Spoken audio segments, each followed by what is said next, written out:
Hello, my friend. Today I will tell you another long-forgotten legend. Close your eyes and let the magic transport you to Middle-earth. Our journey begins.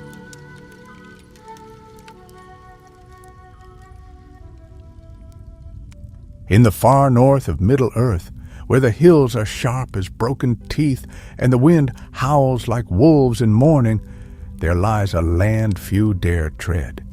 Angmar, once the seat of the Witch King's cruel power. Long ago, its towers fell and its forges turned to dust, yet the shadows there never truly died. And it is into this forsaken land that our tale begins, not with a king upon a throne, but with a prince in exile, Thorin Oakenshield, walking the cold road of hardship, far from the golden halls of Erebor. It was the year 2805 of the Third Age, a bitter winter. Thorin, son of Thrain, led his people with grim determination. Erebor had been lost to the dragon Smaug years before, and now the Longbeards wandered. They traded where they could, forged what tools and weapons they had the means to make, and ever sought a place of safety.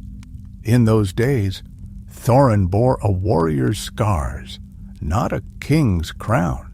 They camped in the Etten Moors, north of Rivendell, where stone meets frost, and the stars seemed like cold eyes above.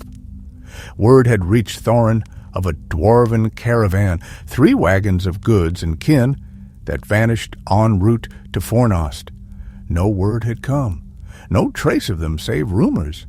Men from Bree spoke in hushed tones of a monstrous creature, a werewolf they called it, a great beast with glowing eyes and breath like smoke, said to stalk the old passes of Angmar. A thing out of the First Age, some muttered, a leftover horror from the days of Morgoth himself.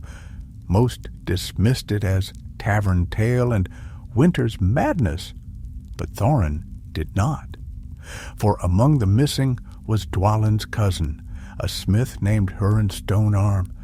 So Thorin gathered a small company of loyal kin, Dwalin, fierce and silent, Frerin, his younger brother, and Baldric, a hunter who knew the northern trails. Their breath steamed as they made ready their gear, axes sharpened, hoods drawn low, boots tied tight.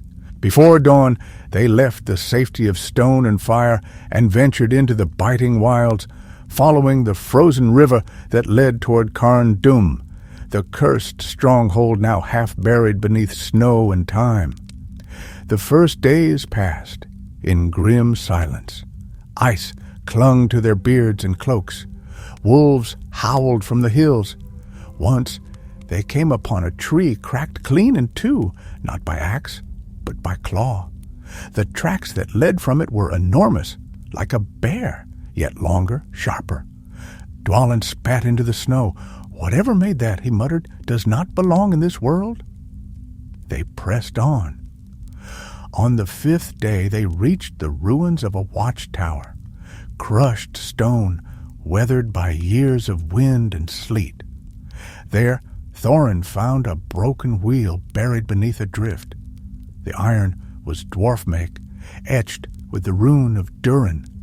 Frerin crouched beside it, his breath shallow. They came this way. Then we follow, Thorin said, eyes hard beneath his hood. Night fell swift and cruel. They made camp beneath a crag, lighting no fire. Thorin stood watch, scanning the black ridges. In the distance, a long howl rose, low, lingering, and unlike any wolf. It chilled the bones. At dawn, they found the first body. It was Hurin's apprentice, a lad named Fili. His axe lay nearby, its handle snapped. Snow covered his face, but the look of terror remained. His chest was torn open by something vast and merciless. No arrow nor sword did this. Baldric looked away, muttering a prayer to Mahal. Thorin knelt beside the body and touched the lad's brow. "We bury him," he said. Then we hunt the thing that did this." As they dug through the frost-hardened earth, clouds thickened above. Snow began to fall, slow and silent. But in the hush of that gray morning, a shadow watched from the cliffs above, 2 yellow eyes gleaming with unnatural light. That night they found the ruins. Great stones jutted from the earth like the ribs of some fallen beast. Cracked stairwells led down into blackness. Carndum. The air smelled wrong, damp and sickly sweet, like rot and ruin. Thorin's hand tightened on his axe. "We go in," he said. "Our kin may yet live." Baldric hesitated. "Thorin, if the tales are true, if it is a werewolf—" Thorin turned, his voice like iron. "Then we shall meet it with steel and fire." One by one they descended. The halls of Carndum were colder than the world above. Silence reigned in those tunnels, broken only by the drip of unseen water and the soft crunch of boots upon gravel. They passed ancient tapestries and tatters, murals defaced by claws and time, and bones scattered like leaves across the floor. Dwarven bones, some recent. Then they heard it, a growl deep and wet, echoing from the dark. They raised their weapons. Baldric drew his bow. A shape lunged from the shadows, a massive form cloaked in gray fur and shadow. Yellow eyes blazed. Teeth like daggers snapped. The first clash was chaos, steel against claw, shouts and snarls. The beast was swift, too swift. It struck Frerin with a sweep of its paw, hurling him against the wall. Blood stained the stone. Dwalin roared, his axe swinging in a brutal arc, forcing the beast back. Thorin charged, his blade glinting. The werewolf vanished into the gloom with a shriek like tearing iron, leaving behind blood and shadow. They regrouped. Frerin groaned, wounded but alive. Thorin stood over him, grim and silent. "This creature, it is no mere beast," said Dwalin. "It hunts with mind and malice." "Aye," said Thorin, "and it knows we are here." He turned toward the darkness, heart pounding. The hunt had begun. The deeper they went into the ruins of Carndum, the more it felt as though the mountain itself were swallowing them whole. The walls pressed in on either side, old stone streaked with moss and the residue of old sorcery, and the air grew colder with every step. Their torches flickered against damp stone, casting long shadows that danced and vanished down the corridors. The place reeked of decay and something older still, something unnatural. Thorin walked at the front, his axe held low, his eyes never still. Behind him came Dwalin, muttering to himself in Khuzdul, and beside him Baldric notched an arrow to his bow. Frerin walked in the rear, still pale from his wound, but refusing to be left behind. He bore the lightest pack and moved with care, wincing now and then as his side ached. They said little to one another, for the silence round them was thick, like a presence of its own, listening. Down a spiraling stairwell slick with frost, they found a chamber that once might have served as a hall of assembly. Its high ceiling was cracked, and the remains of broken benches and fallen beams lay strewn across the floor. At the far end, behind a shattered dais, was a tunnel leading deeper into the mountain. Thorin raised a hand to halt the others, then moved forward to examine something lying half-buried under a beam. It was another dwarf, or what remained of one. The corpse had been there for no more than a fortnight. His beard was singed, his mail shirt torn open. His hand still clutched a broken dagger, its blade rusted dark with blood, and scratched into the stone beside him with what must have been the last of his strength was a word in runes that Thorin recognized immediately. Warg, not werewolf, warg. But something was wrong. Wargs were beasts, yes, vicious and cunning, but they did not move unseen in ancient halls, nor did they maul their prey and vanish without a trace. Thorin studied the body in silence. The claws that had torn this dwarf were longer than any warg's, and there were no bite marks on the limbs, no signs of dragging. This creature had killed to kill, and had not even fed. Baldric stood beside him, eyes narrowed. "I've hunted wargs before. They hunt in packs, loud, bold. What we've seen isn't their way. Not unless—" He hesitated, lowering his voice. "Not unless something has twisted it." Dwalin stepped forward, nudging the corpse with the toe of his boot. "You mean sorcery?" Frerin shook his head. "The Witch King is gone. Angmar has been dead for generations." Thorin straightened. "And yet something stirs here. We all feel it. Don't deny it." A distant sound broke the silence then, not a growl nor a howl, but a sharp, dragging breath, somewhere beyond the far tunnel. It lasted but a moment, and yet each of them felt it, as if the mountain itself had drawn air into its lungs. Then came another noise, softer yet stranger still, a rasping scrape, like claws on stone, steady and slow. They readied themselves and moved on. The passage grew narrower the farther they followed it, curving like the burrow of some great worm. More than once they passed scratch marks on the walls, deep gouges carved in deliberate arcs. Baldric traced one with a finger. "Marking territory," he whispered. "Predators do this, but only the most intelligent ones leave signs like these." When they emerged into another chamber, they found what remained of the caravan. The 3 wagons were here, splintered, overturned, their cargo scattered, iron tools, broken lanterns, sacks of salt and spice torn open and strewn across the floor like discarded offerings. 3 more bodies lay among the wreckage. Thorin moved to the nearest and lifted a mail hood. His breath caught. It was Hurin's stone arm. The smith's expression was frozen in fear, his eyes wide and glassy. His arm, so often praised for its strength at the forge, had been nearly torn from its socket. Thorin placed a hand on his shoulder and closed the eyes gently. Dwalin watched in silence, his face like stone. "At least we know what became of them now." "No," said Thorin, rising to his feet. "Not yet. We've seen the result, but not the truth. Something drove this thing to kill, and it has not left." As if in answer, a low growl echoed through the chamber. It came from the darkness behind a crumbled wall where a tunnel gaped like an open wound. The air shifted, colder still. Their torches dimmed. Then a shape moved, just a flicker, a blur of fur and fang, vanishing again into blackness. Dwalin swore and raised his axe. "It's toying with us." "No," Thorin said, scanning the shadows. "It's leading us." The idea sent a chill through them all. For a beast to bait its prey, to draw them deeper, was not the way of mindless hunger.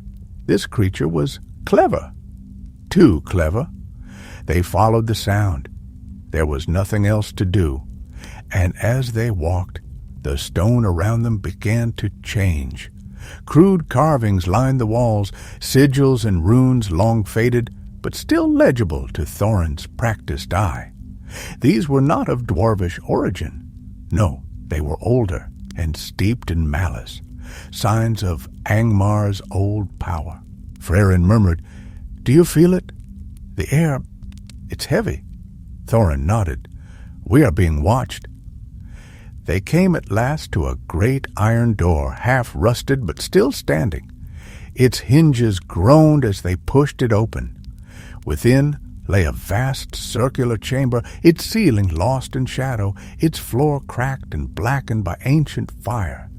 At its center was a stone platform surrounded by broken chains. thick ones like those used to restrain great beasts. It was there that the truth became clear. Upon the walls were frescoes, faded yet haunting. They depicted a creature, a monstrous wolf cloaked in shadow, kneeling before a hooded figure whose crown blazed with fire. The Witch King. These were no mere wargs, no ordinary werewolves. This was a creature bred and bound by sorcery in the dark pits of Angmar. And though its master was gone, it had endured.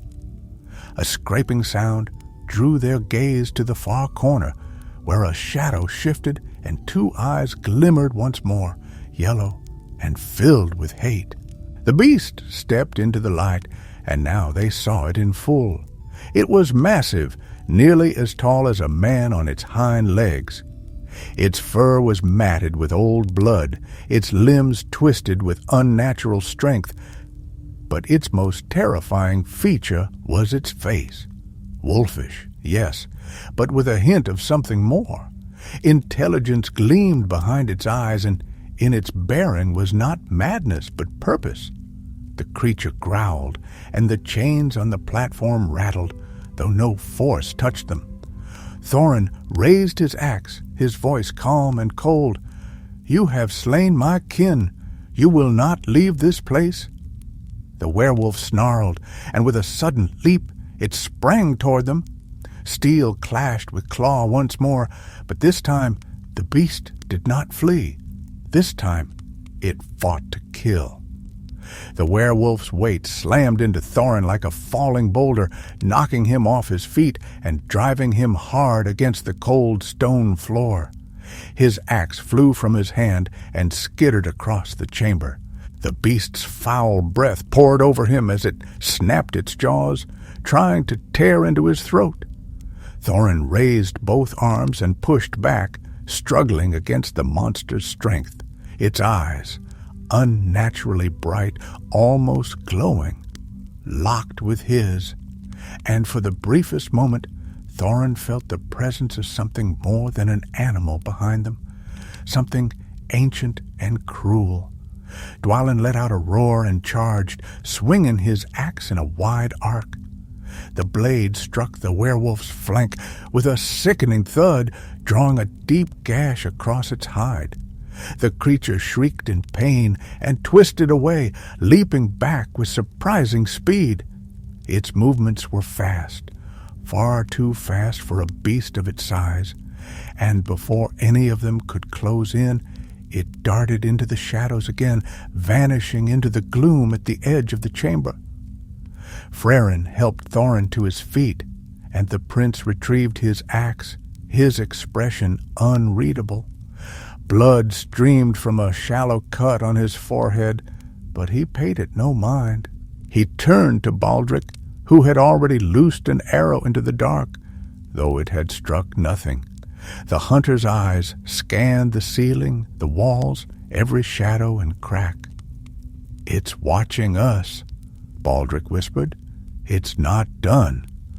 We must end it before it breaks us one by one," Dwalin muttered, gripping his axe tighter. Thorin nodded and stepped forward to examine the platform at the center of the room. The chains lay broken in places, but some were still fused to the stone as if by heat. Runes of containment had once been carved into the floor, though many were now scratched out or defaced. It was clear now. This chamber had been a prison, not a throne room, and the beast they faced had once been bound here, kept in check by dark magic. When the Witch King fell, the spells must have weakened, and whatever bonds had held it were no longer enough. "I think this was one of their last weapons," Thorin said quietly. "They forged it with sorcery, then caged it like a hound, waiting until it was needed. But the need never came, and the creature outlived its masters." "Then we are the unlucky fools who stumbled upon it," Frerin muttered, glancing into the shadows.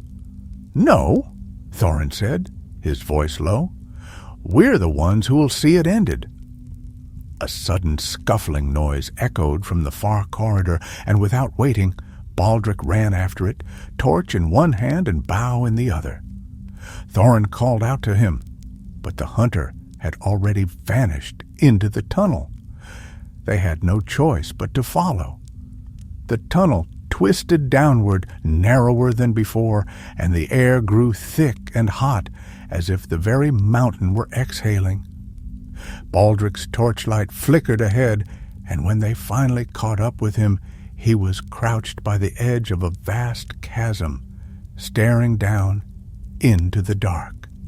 "There," he said, pointing. "It's gone below. Look!" Far beneath them, something moved along the chasm wall, a blur of gray fur against black stone, descending with the surety of a spider. The werewolf was climbing into the depths, descending toward something. Frerin looked at Thorin, uneasy. "What's down there?" "I don't know," Thorin admitted, "but it's retreating for a reason." They searched the edge of the chasm until they found a stair, a winding, broken spiral carved into the stone. It descended in a dizzying circle, with sections crumbled away or slick with damp. Still, they pressed on, each of them knowing that turning back would mean letting the creature live to strike again. And Thorin would not allow that. For nearly an hour they climbed downward, torches held high, hearts pounding. Once they heard the beast's cry echo from below, a long, keening howl that made the stone tremble. It was a cry not of pain, but of purpose, a signal. When they reached the base of the chasm, they found themselves in an enormous cavern, its ceiling lost to shadow. At its center stood a black pool, still and silent, with stone pillars rising like jagged teeth from its edge. The werewolf stood upon the nearest of these stones, unmoving. For a long moment it simply watched them. Then, without a sound, it turned and walked toward the pool. "No," Thorin breathed. He stepped forward, but the beast was already at the water's edge. Baldric raised his bow. "I can hit it." "Wait," Thorin said sharply. "It's not running. Look." The werewolf raised its head and howled again. The sound rose and echoed from wall to wall, and as it faded, the pool began to stir. Ripples spread across the surface, and then, without warning, something emerged. It was a shape of mist and shadow, faint and flickering like a ghost. A great wolf, larger than even the beast before them, formed of smoke and darkness. Its eyes glowed blue instead of yellow, and it did not step from the water. It rose, floating above it, silent and terrible. Dwalin took a step back. "What in Durin's name is that?" Thorin's voice was grim. "A spirit, a memory of what once dwelled here." The werewolf growled and knelt before the shape, and though no words were spoken, it was clear the creature was calling to it, offering itself, seeking strength, and slowly the spirit began to descend toward it. Frerin grabbed Thorin's arm. "If that thing binds to the beast, then we die," Thorin finished. He stepped forward, raised his axe high, and shouted with all his strength, "Come then, beast of shadow! If you wish to wear that power, take it with your own blood." The werewolf turned, eyes burning, and roared. The cavern shook, but instead of waiting for the spirit to merge, it leapt once more, charging at Thorin with savage speed. The battle that followed was nothing like before. The beast moved with fury and desperation, clawing and snapping, trying to kill before the spirit vanished. Dwalin and Frerin flanked it, striking when they could, and Baldric loosed arrow after arrow into its hide. Thorin fought at the front, his axe cleaving deep into fur and flesh. The werewolf bled, but still it fought, driven by something deeper than rage. Then the spirit howled, and the beast faltered. It looked back. In that moment of distraction, Thorin saw his chance. He raised his axe in both hands and struck with all the might he had left. The blade buried deep into the creature's neck. It staggered, eyes wide, and fell to its knees. The spirit gave a final cry, then faded into the mist, vanishing back into the pool. Silence followed. The werewolf twitched once, then collapsed at Thorin's feet. It was over, but the darkness of Angmar had not vanished. It had only been delayed for a long time. None of them moved. The werewolf lay still, its massive form stretched across the stone, steam rising from its wounds. The torches flickered in the cavern's strange stillness, casting long, crooked shadows across the walls. Thorin stood over the body, his chest heaving with effort, his axe still buried deep in the beast's neck. His hands trembled, whether from exhaustion or something colder, he did not know.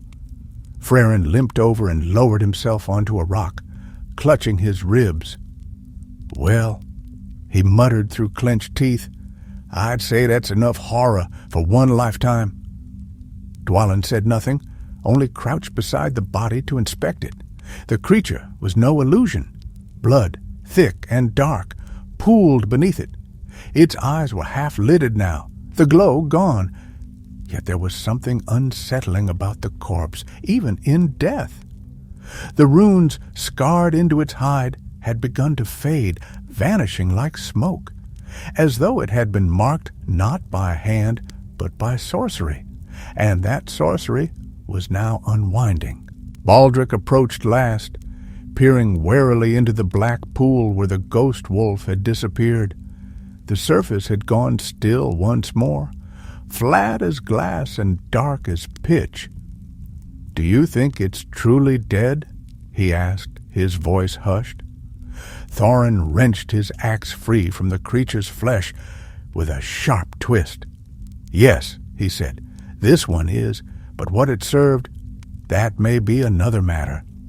They rested for a time, binding wounds and regaining their strength.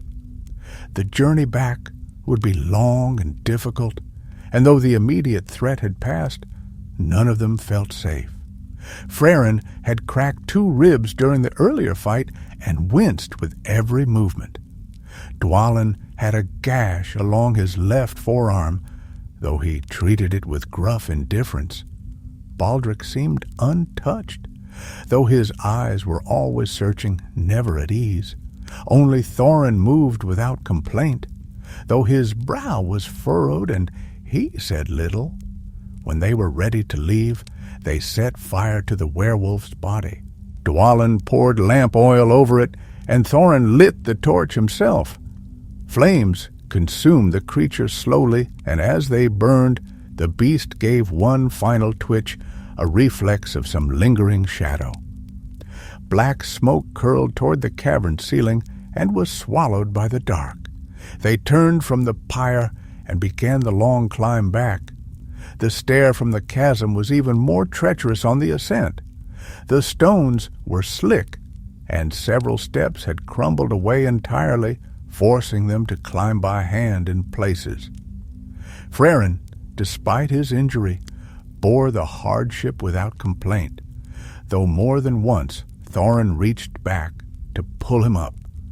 Each of them was weary to the bone, but they knew better than to rest so close to that place. When they reached the upper ruins once more, the light from their torches seemed stronger, as if the very air had changed. The pressure that had lain so heavily upon them was gone now, or at least lessened. Thorin could still feel the presence of old sorcery in the stone, but whatever had lived there, the spirit, the beast, the dreadful memory of Angmar's power, was diminished. They passed again through the ruined chamber, where the caravan had met its fate. Thorin paused at the bodies and knelt by Hurin's side. He took from the smith's belt a small hammer, its head forged from dark iron and inscribed with the crest of the stone arm line. Thorin held it for a moment, then tucked it into his own pack. "I will bring it to his kin," he said. "They'll know he died with honor." Baldric looked around the chamber once more, then gestured toward the tunnel leading out. "We should go. There's nothing more here." And so, without further word, they made their way back through the corridors of Carndum, up into the biting cold of the surface. Snow had fallen while they were beneath the earth, softening the ruined land with a blanket of white. The wind had calmed, and the sky above was clear, the stars sharp and bright in the dark. They made camp that night near the edge of the ruins. No fire was lit, only a circle of stones and the warmth of their cloaks. Dwarves could endure the cold, and none of them wished to risk drawing attention. As they sat in silence, Frerin finally spoke. "What do you think that spirit was? It didn't speak, didn't strike, just watched. Waited." Thorin looked into the distance, a memory of the past, or a piece of it. The Witch King's power was great, and not all of it died with him. Some things were bound to this land. Maybe it was once the master of that beast, or maybe it was something older still, a shadow left behind when Angmar fell. Dwalin grunted. "Whatever it was, I don't care to meet it again." They did not sleep easily that night. Strange dreams came to them, echoes of howls, glimpses of pale eyes in the dark. Thorin dreamed of fire and chains, of a mountain that breathed and watched. And though he did not speak of it to the others, he dreamed also of a throne of gold, and of a shadow that crept ever closer to it, silent and terrible. At dawn, they began the journey south. It took them 5 days to reach the lowlands, and along the way they passed no other travelers. The lands between the Etten Moors and the north were desolate, scattered with twisted trees and ancient stones. Thorin spoke little during those days. He kept to himself, walking at the head of the group, eyes always forward. When at last they returned to the dwarven camp near the Weather Hills, they were met with silence and stares. Word of the vanished caravan had spread, and none had hoped to see them return.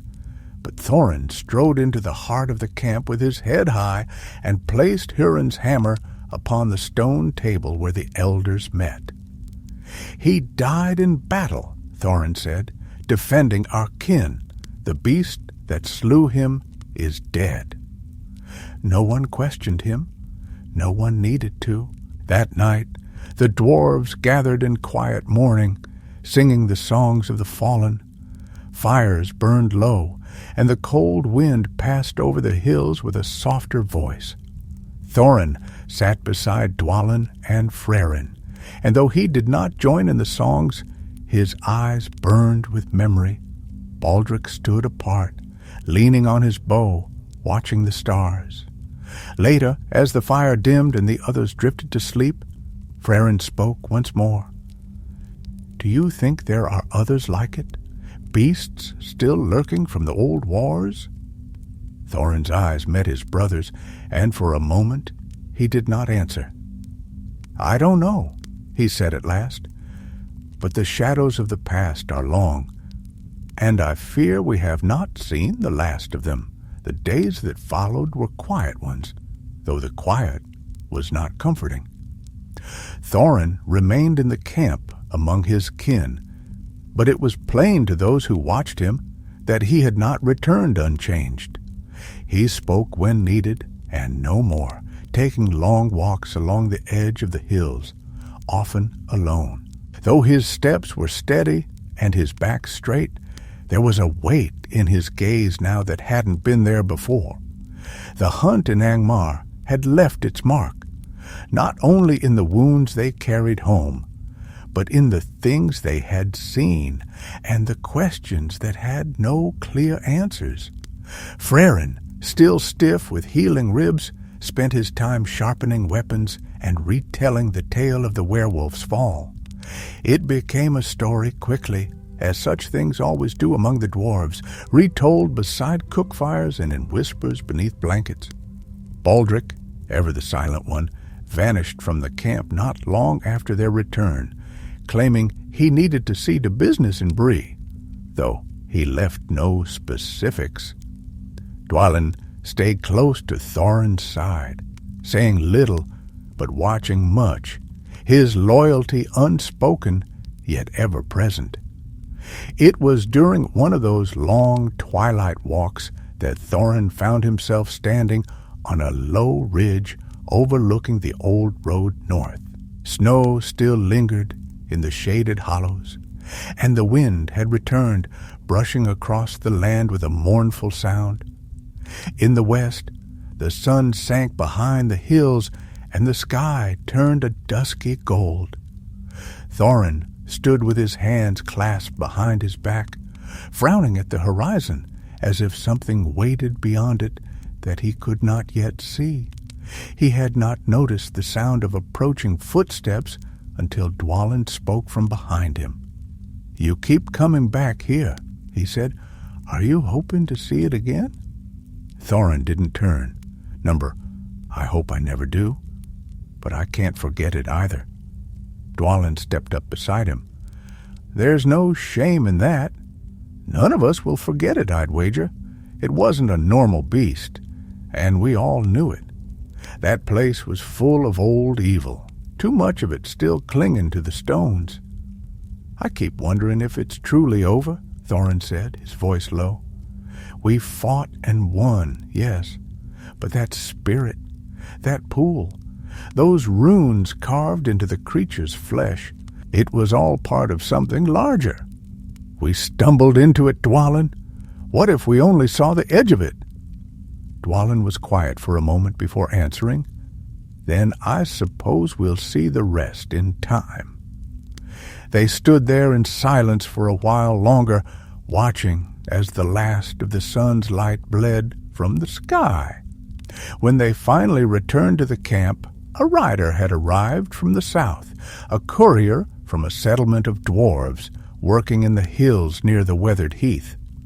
He brought tidings of trade routes opening again, new iron veins discovered, and an invitation for Thorin to meet with the mining foreman to discuss prospects for shared forges. But the letter contained something else as well, a report that a hunter had gone missing in the hills. His companions found strange tracks where he vanished, enormous paw prints, not quite bear, not quite wolf. That night, Thorin sat by the dimming fire, reading the letter again and again. Frerin watched him from across the circle, chewing slowly on a strip of dried venison. "You're not thinking of going again, are you?" he asked. Thorin looked up, not surprised by the question. "I don't know, but I cannot ignore it, not after what we've seen. Even if it's just some wild animal, a snowcat or a sick bear." Thorin folded the letter and slipped it into his pack. "And if it isn't? What if it's another one of those creatures, free now because of what we did in Carn Dûm?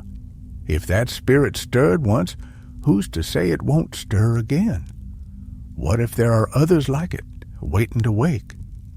Frerin sighed and leaned back against a boulder. "You sound like Father."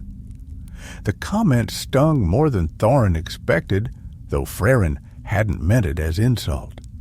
Thrain had been a proud dwarf, noble of heart, but his final years had been filled with wandering and obsession, chasing shadows and secrets in the dark. Thorin remembered the fear in his father's eyes, the mutterings of maps and relics, and the strange symbols he had drawn in the dust before vanishing into the wilds beyond Mirkwood.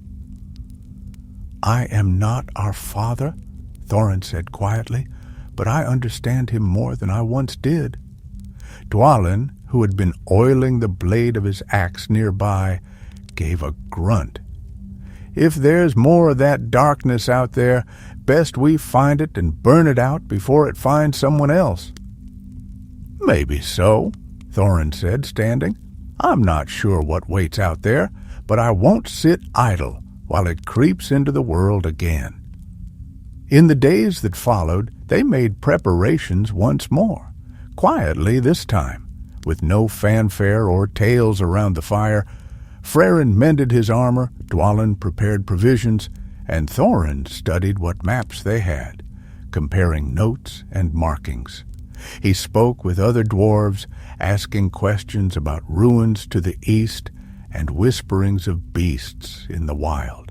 Most shrugged and dismissed the stories as old wives' tales, but a few, particularly the elders, looked troubled. One, a scarred stonemason named Rurik, spoke of a tower buried in the snows beyond the last bridge. "A watchtower it was once," he said, "before the fall of the North Kingdom. They say it was used by the Witch King's servants for gathering and testing foul beasts, but it's just rubble now. Even the trees grow away from it." Thorin marked the spot on his map. It was far from Angmar, but not impossibly so. If the creature they had slain had fled, or if others had been scattered long ago, it was possible such places might still bear traces. When they departed at last, only a few saw them go. They left before dawn, the sky still ink dark and the camp asleep. Thorin led them eastward, his face calm and determined, though he carried more questions than answers. Beside him walked Dwalin, as steady as ever, and behind came Frerin, stubborn despite the last aches of his mended ribs. As they left the low hills behind, the wind rose once more, blowing from the north with the scent of snow and something fainter still, something old. Thorin paused once on the ridge and looked back toward the gray outline of Carn Dûm, hidden behind distant clouds. "I don't think we've seen the last of it," he said softly. Dwalin glanced at him. "Of what?" "The past," Thorin said. "It doesn't stay buried." Then he turned his back on the ruins and began the march into the east. The road eastward took them through the tumbled lands between the Weather Hills and the Ettendales, a wilderness rarely crossed by merchants or wanderers. Winter had not loosened its grip, and the air was sharp enough to sting the lungs. Thorn bushes crouched beneath crusted snow, and the bare trees reached like blackened claws toward the sky. But even in that barren country, Thorin kept a swift pace, leading his companions across ridges and frozen brooks, his eyes often fixed on the gray line of the mountains in the distance. By the second day, the sky had clouded over once more, heavy with snow. They made shelter beneath a leaning stone outcrop and lit a small fire, hidden from the wind by a circle of stacked rocks. Dwalin sat sharpening his axe with rhythmic strokes, his breath fogging in the cold air. Frerin huddled in his cloak, chewing on a strip of dried boar and frowning toward the trees. "I don't like this place," he muttered after a time. "Too still, too quiet." "There's no one left to disturb it," Dwalin said without looking up. "This land was emptied long ago." "But that's just it, isn't it?" Frerin shifted his weight, looking past the fire into the trees. "Even empty places have sound. Wind through branches, birds overhead. Here, it feels like even the forest is holding its breath." Thorin had been silent for much of the evening, but now he spoke, his voice low and thoughtful. "There are places in Middle-earth where the past lingers, not in ruins or statues, but in the land itself. You feel it when you walk, like something old is watching, remembering." "And does it remember kindly?" Frerin asked, half a joke, but the question hung in the air. "No," Thorin answered, not smiling. "Not kindly." They moved on at dawn, their breath curling into the icy air, boots crunching through hard snow. The path turned southward toward the place Rurik had spoken of, the ruins of a tower that once watched the passes between Rudar and the North Downs. In the days of Arnor, it had guarded against the shadows of Angmar. Now it was a name on a faded map, half forgotten by time. As the sun crested the horizon behind a veil of cloud, they climbed a narrow hill flanked by withered trees. From its peak they could finally see it, a jagged silhouette in the distance, like the broken teeth of a fallen crown. The old tower stood on a rise of stone, gray and crooked, its top long since collapsed. A few walls remained, blackened by fire or weather, and the surrounding land was bare of snow, as though even winter had turned away from the place. They reached the outskirts by midday, approaching with caution. The earth was dry here, cracked and lifeless. No bird sang, not even the wind stirred. A ring of low stones marked where an outer wall had once stood, and within lay heaps of rubble, broken pillars, and a twisted stair that rose to nowhere. But more troubling than the ruin itself were the tracks they found. At first they were faint, just deep impressions in the hardened soil, too wide for a man, too long for a wolf. Thorin crouched beside one and ran his fingers along the edge. The shape was familiar. "It's the same," he said. "Claws, not hooves, pads, not boots, but it walks like something that once stood upright." Dwalin knelt beside him.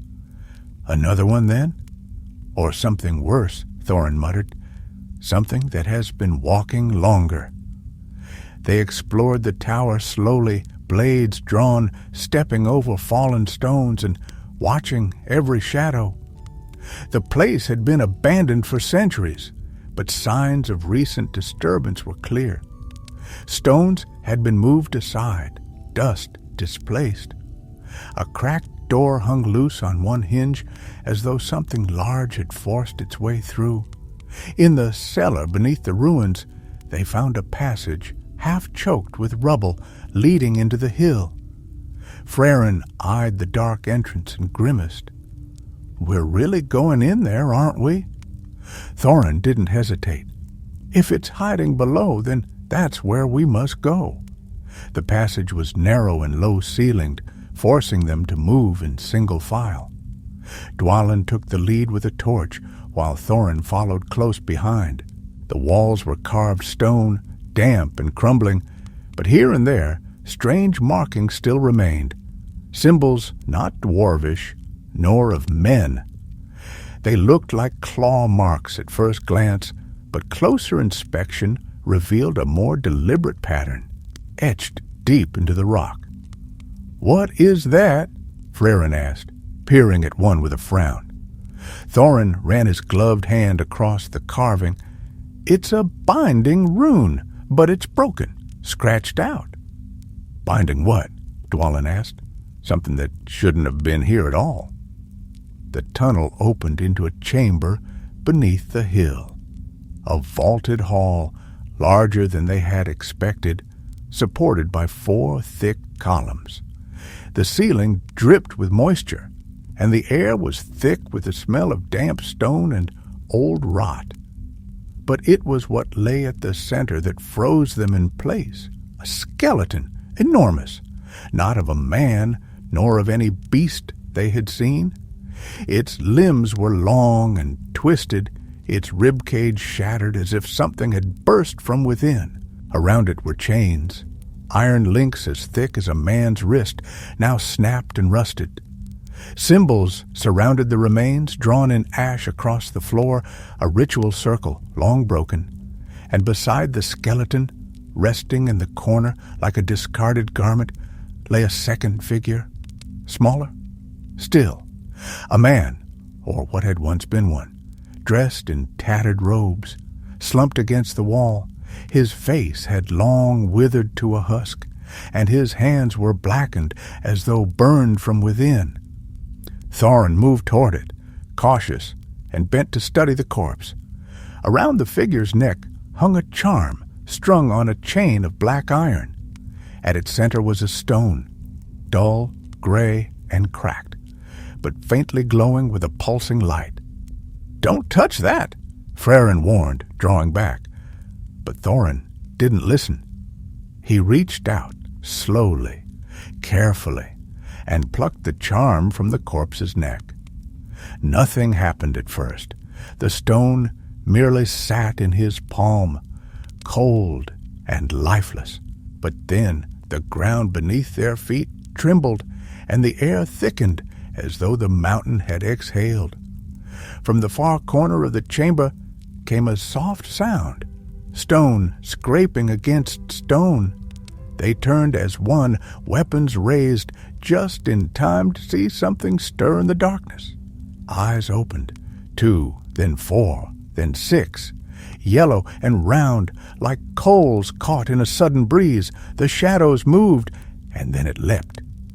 Dwalin was the first to react, swinging his axe in a wide arc just as the creature lunged from the darkness. The torchlight caught a flash of gray fur, a tangle of limbs, and a jaw filled with jagged teeth. The blow struck true, but not cleanly. The blade scraped off thick hide, and the creature crashed into him, sending them both sprawling across the floor in a tangle of limbs and snarls. Thorin didn't hesitate.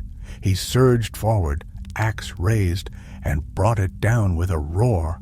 The creature twisted away at the last second, and the weapon clanged against stone, sending sparks flying. Frerin darted around to flank it, thrusting his short sword into its side. The blade sank shallowly, but it was enough to draw a sharp yelp and a gout of foul-smelling blood. The beast turned, swiping with an arm that ended in claws longer than daggers. Frerin was thrown backward, slamming into a pillar with a gasp. Thorin lunged again, axe high, while Dwalin rolled to his feet, bleeding from the forehead, but unshaken. The chamber echoed with the clash of steel and the snarling cries of the beast, but through it all, one thing became horribly clear. This creature was not like the one they had slain in Carn Dûm. It was faster, smarter. It did not fight blindly. It watched them. It learned. Baldric, who had followed the others but remained at the tunnel's mouth, raised his bow and loosed an arrow, the shaft singing as it struck the creature just beneath the shoulder. It staggered slightly, enough for Thorin to drive his axe into its side and force it back. With a furious screech, it leapt once more, this time not to attack, but to retreat. It vanished into the far shadows, slipping through a narrow crack in the wall that had once been a doorway. Dwalin leaned against a pillar, wiping blood from his brow. That thing wasn't just a beast. Did you see its eyes? That was no common predator. Frerin groaned, rising shakily to his feet. It knew where to strike. It was watching, choosing. That was worse than the one we fought in the north. Thorin's grip tightened around the charm he'd taken from the corpse. It now pulsed faintly in his palm, warm and cold at once, as though it breathed. He looked down at it, frowning. This is part of it. The thing that man wore, he was no servant of light. This was a tether, a key. Frerin glanced at the skeletons. Do you think he created it? I don't know, Thorin replied, slipping the charm into a leather pouch at his side. But he fed it, bound it. That circle, it wasn't just to hold something, it was meant to awaken it. Baldric stepped cautiously into the chamber. We can't leave it alive. You saw what it was becoming. Thorin nodded grimly. Agreed. It won't stay here. Not now that it's free. It will follow the paths of the old darkness, and we'll follow it. They wasted no time. Gathering what supplies they had, they slipped through the narrow breach in the stone wall and emerged into a second tunnel, this one sloping upward at a steep angle. Here the air was fouler, tinged with something like old smoke and rot. The walls were damp and streaked with moss, but the claw marks were fresh, cutting deep into the stone with every few strides. It moved quickly, and it wasn't trying to hide. The tunnel twisted sharply, then emerged into the open. They stepped out into a bleak hollow on the far side of the hill where the snow had melted into muck and the trees stood blackened and leafless. It was late afternoon, the sun a pale disk behind low clouds, and a wind had risen again, sharp with the scent of stone and blood. In the snow ahead were more tracks, deep, heavy, running east. Dwalin spat into the mud. Toward the troll shaws. Frerin looked unsettled. Why would it go there? What's east? Thorin's expression darkened. The hidden roads, the old ruins. There are places in those woods that haven't known light since the days of Arnor. If it reaches them, it might disappear for good.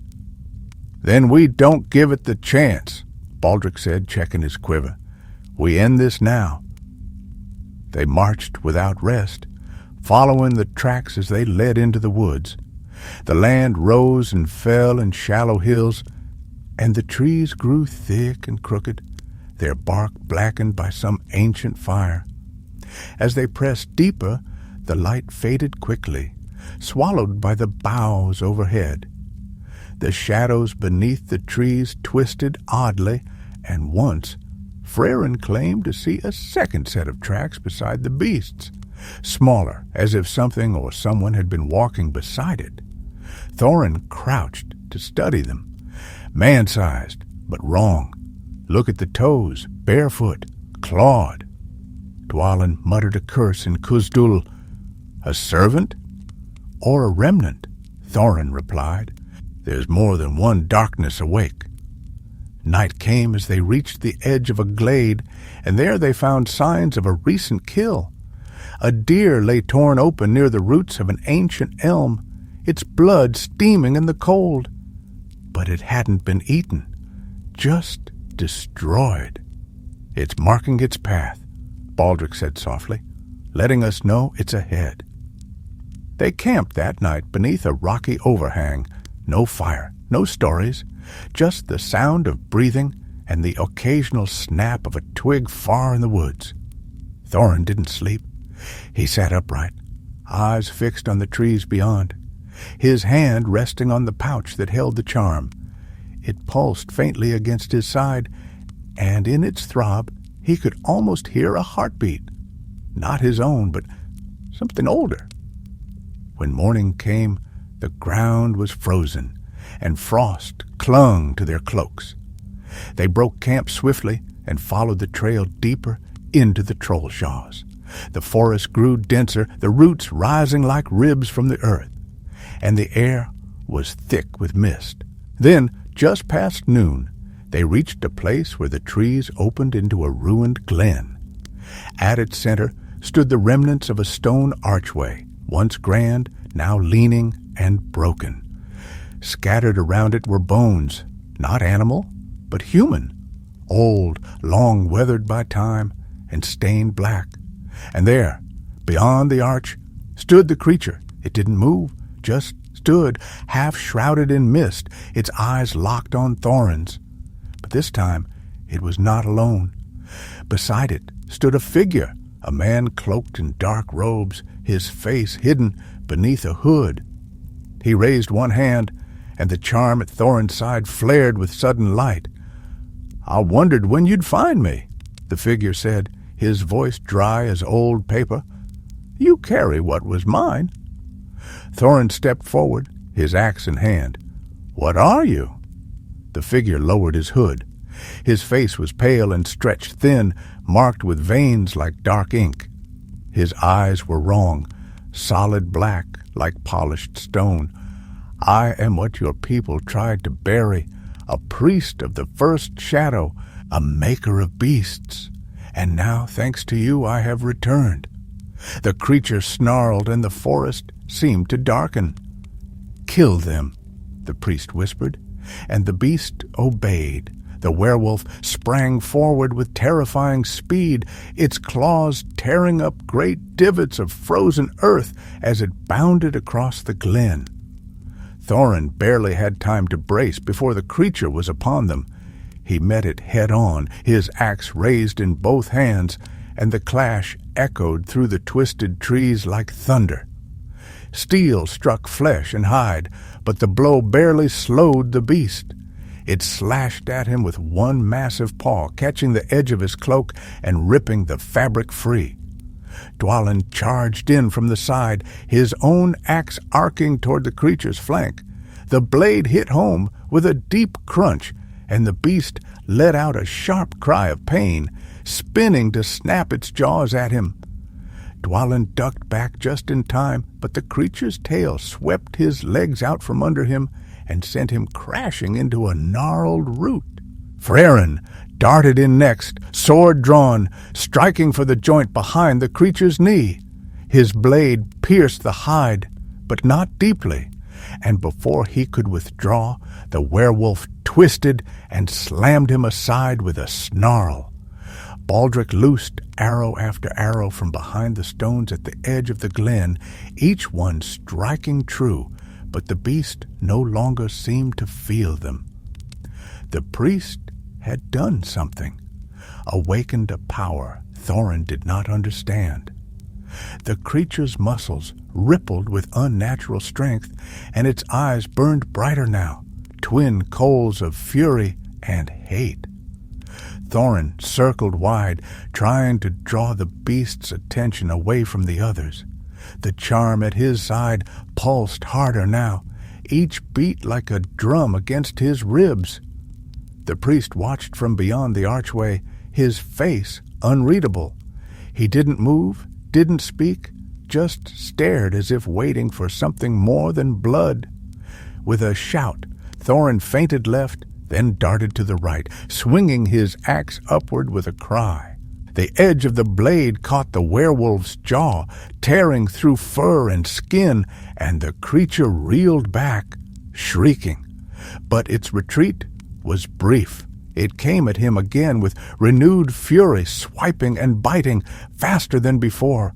Thorin gave ground, parrying with the haft of his axe, feeling each blow rattle through his arms. Dwalin rejoined the fight with a bellow, planting himself at Thorin's side. Together they met the beast's charge, striking in unison, driving it back a step at a time.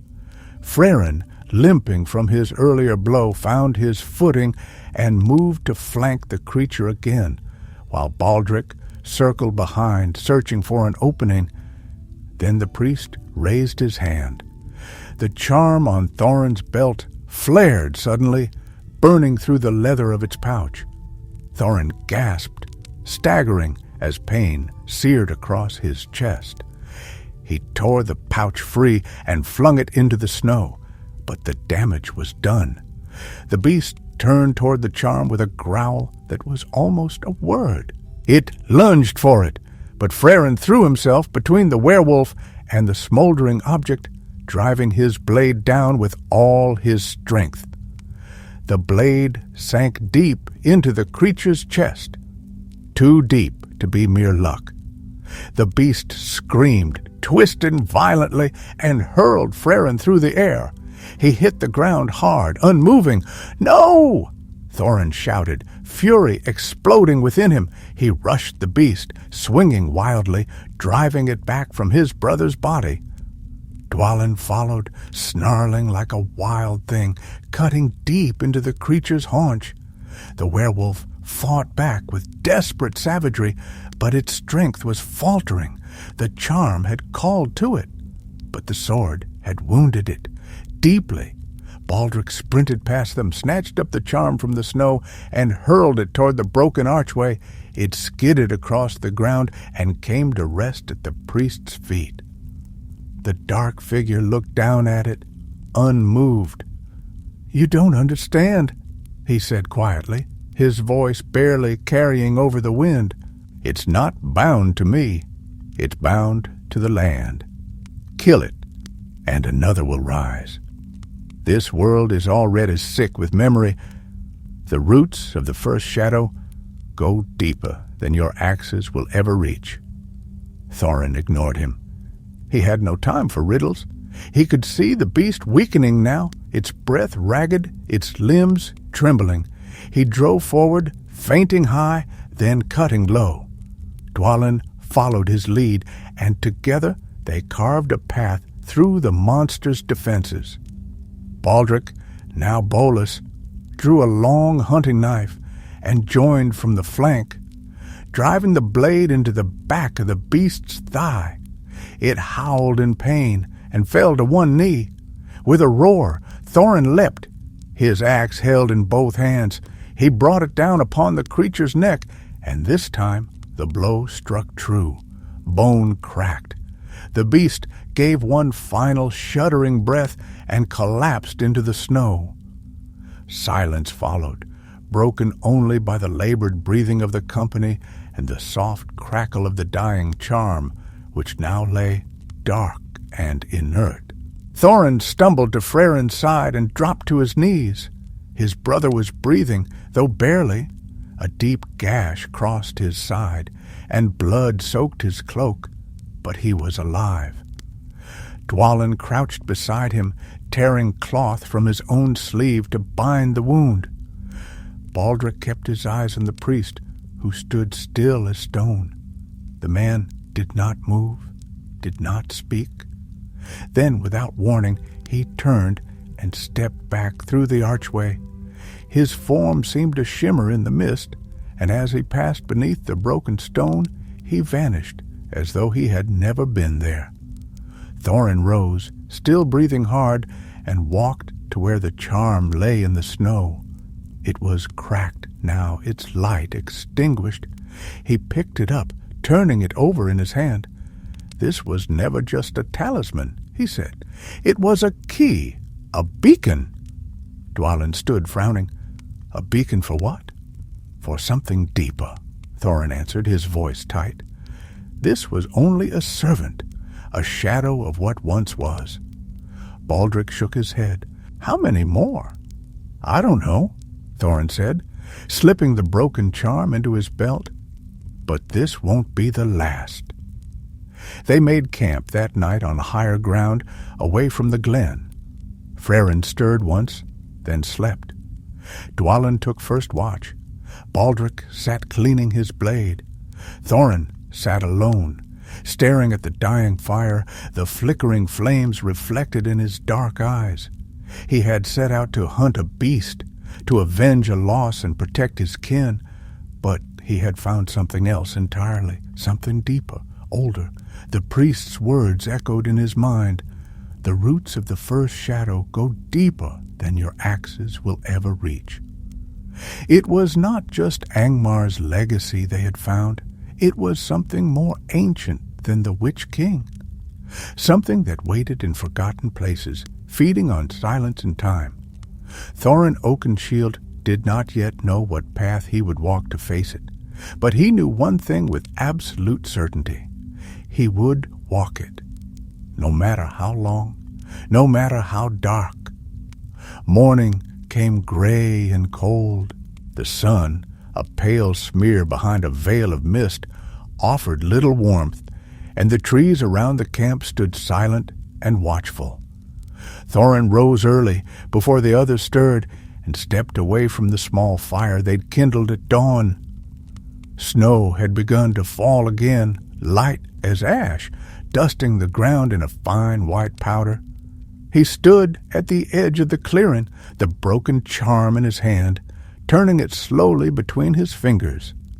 Its surface had dulled completely now, the once faint glow gone, but the shape still held a strange weight, as if some fragment of the power that had once filled it clung to the stone like a memory.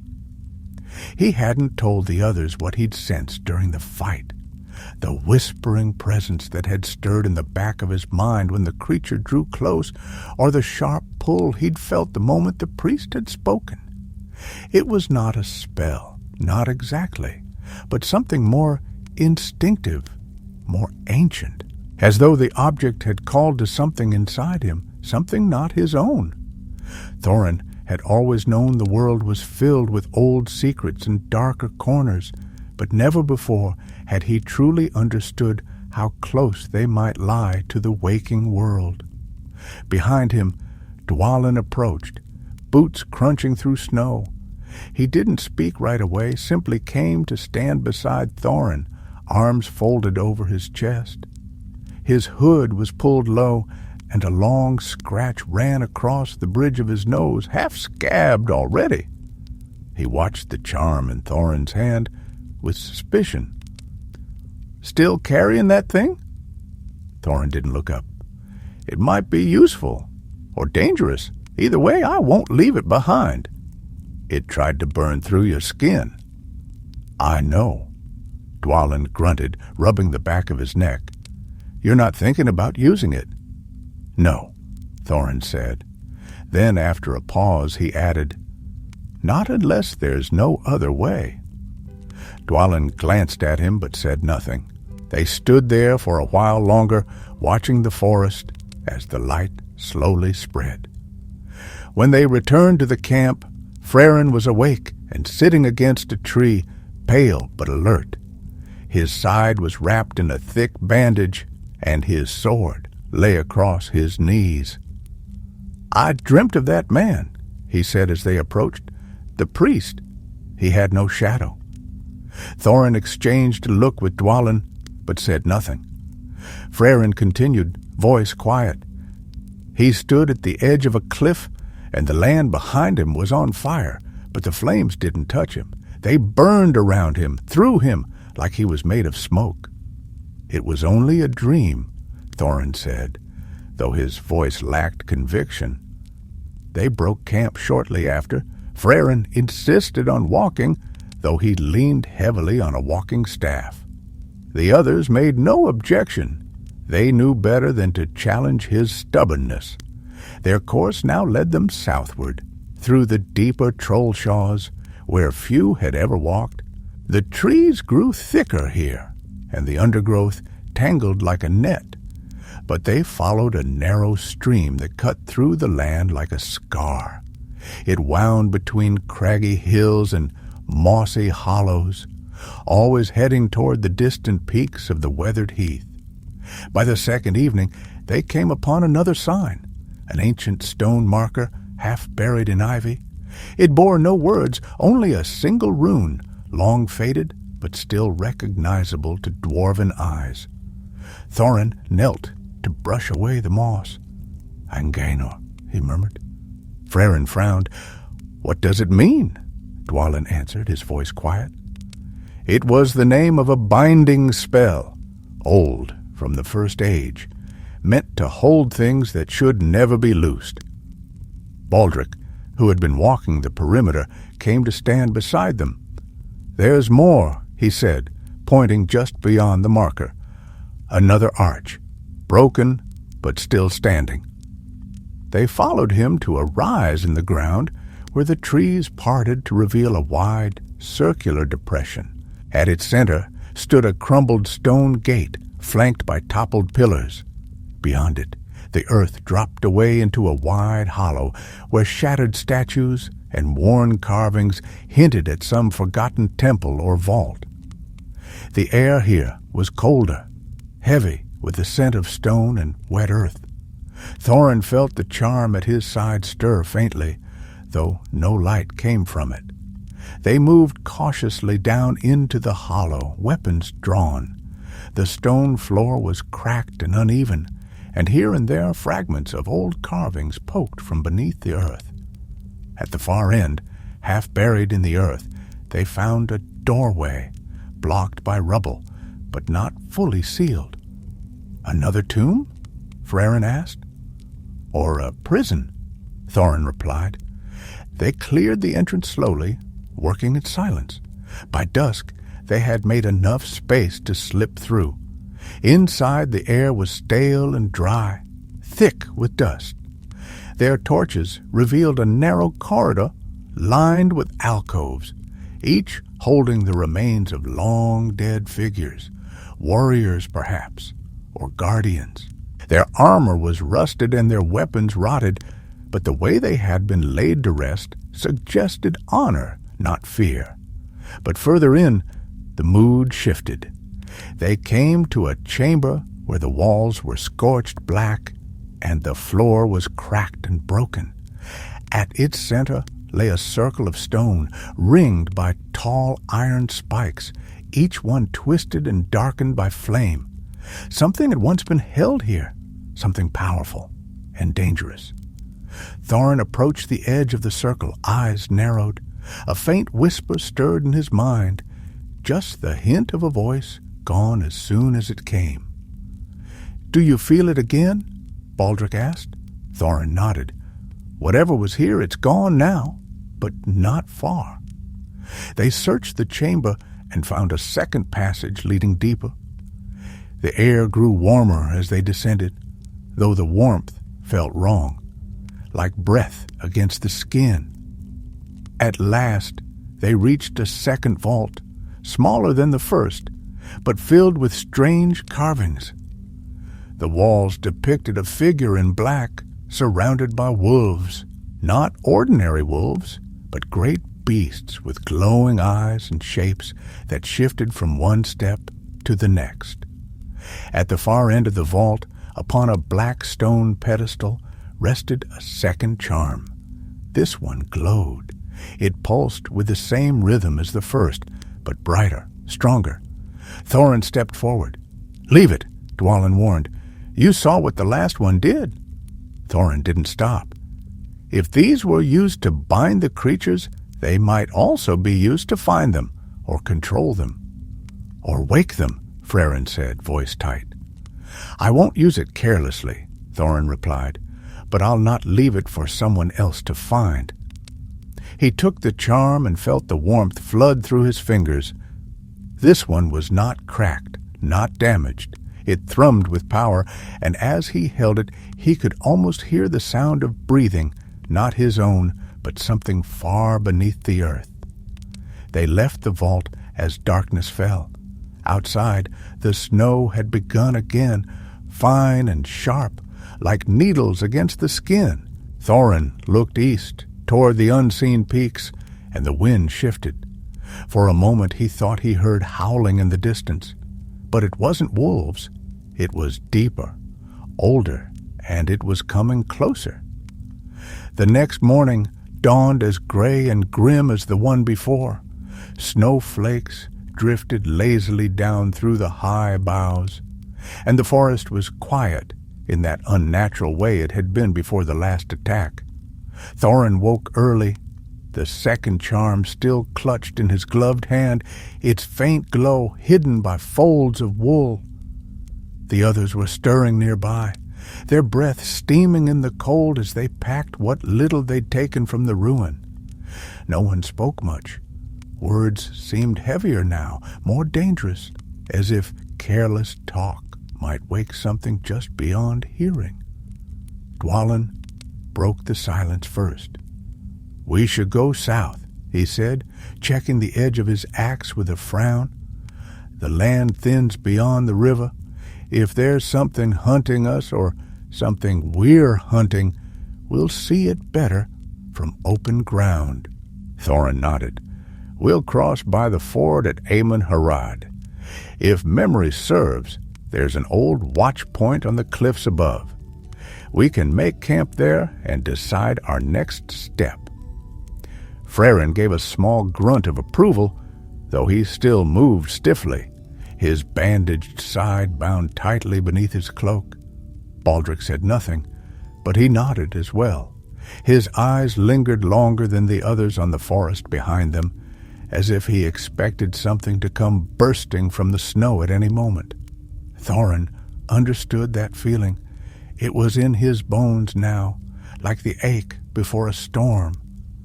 They set off before the light had fully risen, following the remnants of an old trail that wound between twisted roots and half-frozen streams. The trees began to thin, and by midday they reached the edge of the woods. Before them stretched a wide expanse of rolling moor, scattered with stones and patches of brown grass poking through the snow. Far to the south, the river gleamed under a pale sky, and beyond it rose a line of low cliffs like broken ramparts. They crossed quickly, boots crunching through ice and brittle grass. Birds scattered at their approach, the first they'd seen in days, and the sound of their wings was strangely reassuring. At least something in the world still fled from danger instead of walking toward it. By late afternoon, they reached the ford. The river was shallow here, its icy waters flowing slow and silent. They crossed carefully, using long poles for balance, and climbed the winding path up to the cliffs. The old watch point lay just as Thorin remembered, a circle of stone no taller than a man's waist, with a flat space at its center and a commanding view of the land below. It had once been a signal post in the days of Arnor, used to warn of raiders or wandering trolls. Now it was just another ruin. They made camp quickly. Frerin and Baldric gathered wood from a nearby thicket, while Dwalin stacked stones to break the wind. Thorin stood at the edge of the cliff, staring eastward. He held both charms now, one in each hand. The broken one still cold and silent. The second still warm, still pulsing. It was getting stronger. When night fell, the sky remained cloudy, but the wind shifted again, and with it came a new sound. Distant at first, almost imagined. A low howling carried over hills and stone, so faint that they thought it might be nothing more than wind through high rocks. But it grew louder with the passing hours, and there was something in the tone that set their nerves on edge. It was not the voice of wolves. It was older, hungrier. They did not sleep. At midnight, the howling stopped all at once, cut short, as if something had silenced it. Then came the knock. It was not loud, just a single, solid knock against stone, not from above, but from beneath them. Dwalin sprang to his feet, axe in hand, eyes sweeping the darkness. Frerin reached for his blade and stood back to back with Thorin, who had already drawn his weapon. "Was that—" Baldric began, but Thorin held up a hand. Another knock, louder. It came from the center of the old watch point. They turned slowly, raising their torches. At the heart of the stone circle, the ground had begun to shift. The packed dirt cracked, then crumbled, and something long and thin poked through the surface, a claw, not unlike a wolf's, but longer, more like a talon. It scratched once at the air, then withdrew. A moment later, the ground erupted. A great creature burst forth, sending shards of stone and soil flying in all directions. It was not the same as the others. This one was leaner. Its hide stretched tight over its bones, its limbs long and uneven. Its fur was mottled, black and gray, and it bore no eyes. Instead, where its face should have been was only a long, jagged snout filled with rows of teeth, and the remains of a rusted chain still wrapped around its neck. They scattered instinctively. Dwalin met the creature with a roar, his axe slamming into its forelimb and staggering it. Thorin moved behind, striking low at the beast's haunch. Frerin circled wide, trying to draw its attention, but the thing didn't move like a normal beast. It twisted unnaturally, its limbs folding back and forth as it lashed out with claws and teeth. Silent, except for the sound of its breathing, rasping and wet, like the wind through a cave mouth. Baldric loosed an arrow into the side of its head, and though it struck true, the creature barely reacted. It fought not like an animal, but like something driven by will alone, a thing raised from beneath the earth with only a single purpose: to kill. The charm at Thorin's side burned hot. He knew somehow that this beast had been buried here for centuries, forgotten by all but the shadows. The priest had not made it. He had merely awakened it. A howl rang out, not from the creature before them, but from the far hills beyond the river. One, then another, then three more, joining in a chorus that made the blood run cold. Frerin turned sharply, eyes wide. "They're calling to each other," Dwalin cursed. "How many are there?" "We don't know," Thorin said, striking again. "But if we fall here, no one will live to count them." They fought with every ounce of strength, and at last they brought the creature down. Dwalin severed its spine with a brutal blow, and the thing writhed once before lying still. Its body steamed as it cooled, and even in death it stank of rot and earth. They stood over it in silence, panting, watching the darkness for more shapes. None came. Not yet. But they knew now this wasn't the end. It was the beginning. The beasts were waking, and the night would only grow longer. The next morning brought no comfort. The sky remained a dull pewter, streaked with cloud, and the wind that came off the cliffs was cold enough to bite through cloaks and armor alike. The corpse of the beast lay stiff and blackened in the frost, its limbs twisted at unnatural angles. No birds came to peck at it, no flies dared settle on its flesh. The snow around it had melted into a ring of dark slush, and the stones beneath were cracked, as if even the earth had flinched at its presence. Thorin stood over the body, the second charm held tightly in his fist. It had grown colder overnight, and though its glow had faded slightly, it was still pulsing, slow and steady, like a heartbeat buried deep in stone. He could no longer ignore the connection. The charm did not just react to the beasts. It guided them. It called to them. Dwalin joined him after a while, his breath fogging in the cold air.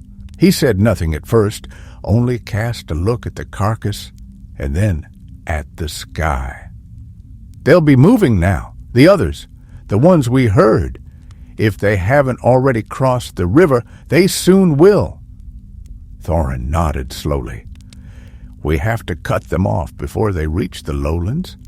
If even one of those things makes it as far as Bree or the settlements near Weathertop." Frerin limped forward, his hand pressed lightly against his side. "You mean to hunt them again?" "We don't have a choice," Thorin said. "They'll not stop, not until something stops them."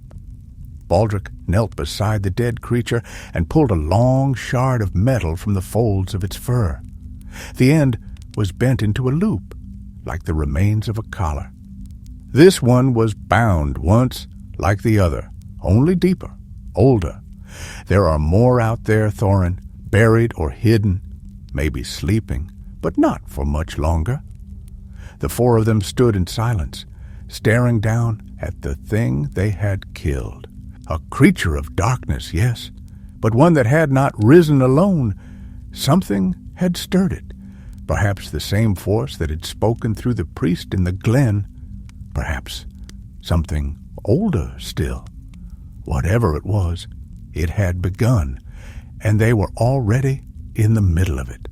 By noon, they were on the move again, heading eastward along the ridge. Below them stretched the lowland, still dusted in snow, but warmer than the high country. Smoke from scattered homesteads curled faintly into the sky, distant and thin. The thought of those places, children at play, hearth fires glowing, lives lived without fear, hardened Thorin's resolve.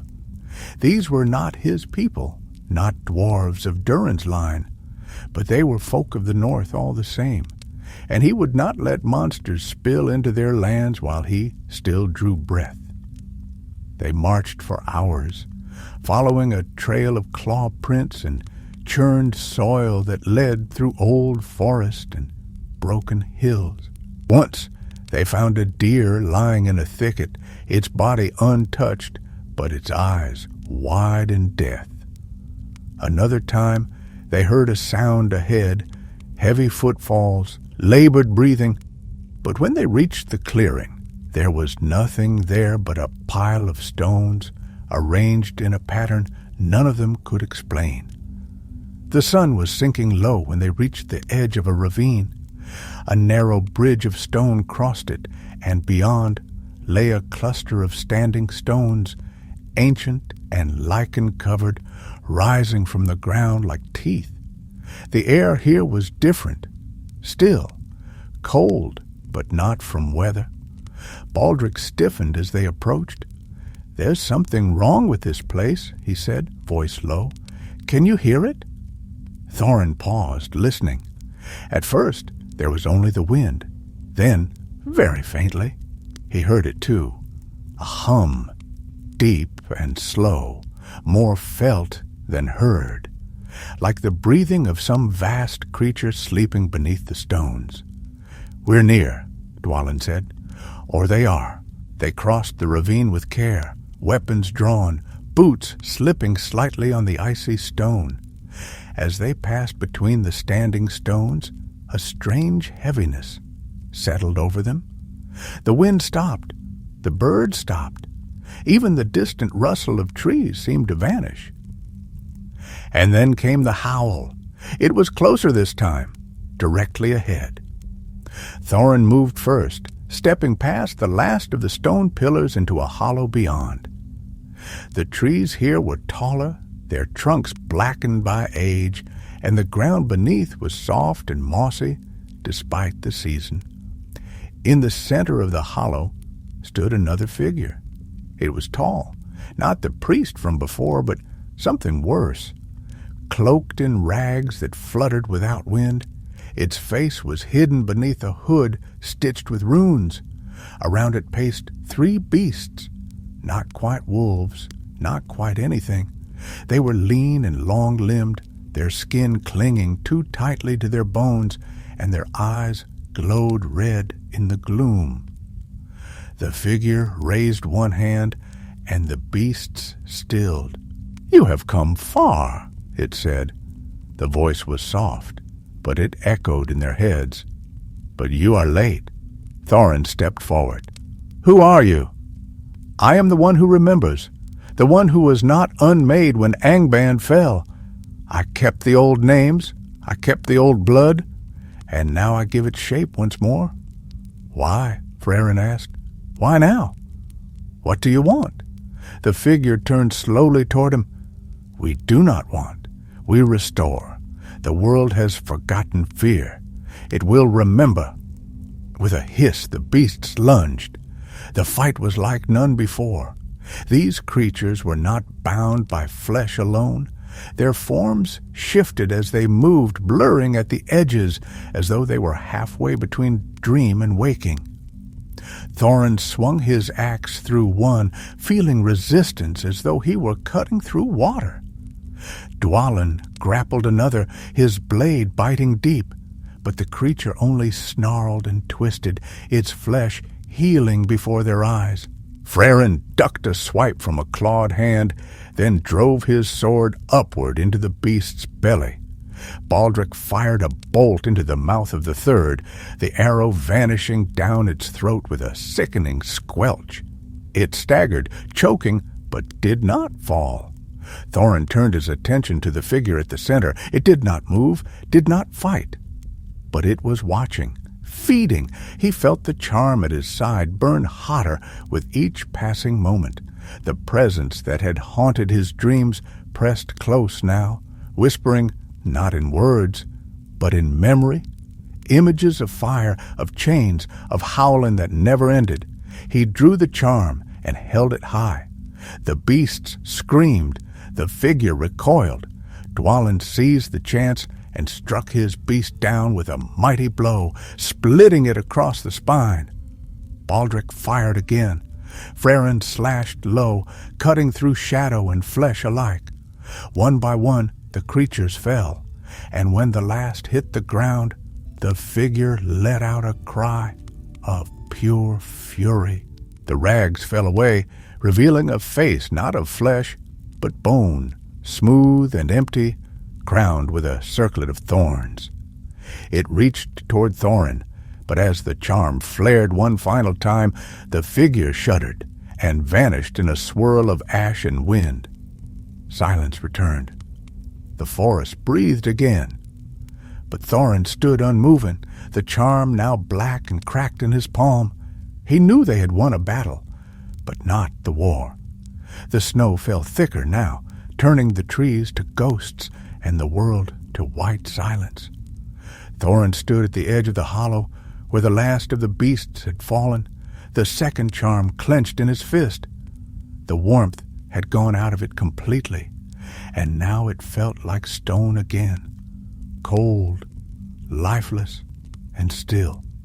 Around him, the others moved slowly, tending to wounds and checking their gear in weary silence. The battle had not been long, but it had been costly.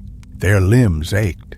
Their cloaks were soaked with blood and melting frost, and their faces bore the grim expressions of those who had stared into a deeper darkness than they cared to name. Frerin leaned heavily against a tree, one hand pressed to his ribs, the other clutching a bloodied blade. He was pale, though his eyes were sharp. "That thing," he said after a moment, his voice low and hoarse. "It wasn't one of them, was it? Not like the others." "No," Thorin replied, glancing down at the spot where the figure had vanished. "It was something older, a memory clothed in form, a servant of the shadow that came before Sauron, before Angmar, a remnant of Morgoth's will." Dwalin let out a grunt and ran a cloth along the edge of his axe. "If that was just a remnant, I'd rather not meet the rest of him." "Nor I," Baldric added, pulling his hood up against the snow. "But I think we already have." Thorin looked up sharply. "What do you mean?" Baldric nodded toward the blackened charm in Thorin's hand. "They're not just beacons. They're not just keys. They're links, chains. And we're the ones carrying them." For a moment, no one spoke. Then Thorin slowly opened his hand and stared at the charm. It was cracked through the center now, and the lines that had once glowed were dull and broken. Still, he could feel something inside it, a faint echo, like the distant beat of a drum, too far to hear but too steady to forget. "We've disturbed something," he said at last. "What we faced here is only the beginning, a fragment, perhaps, of a larger force that's still hidden.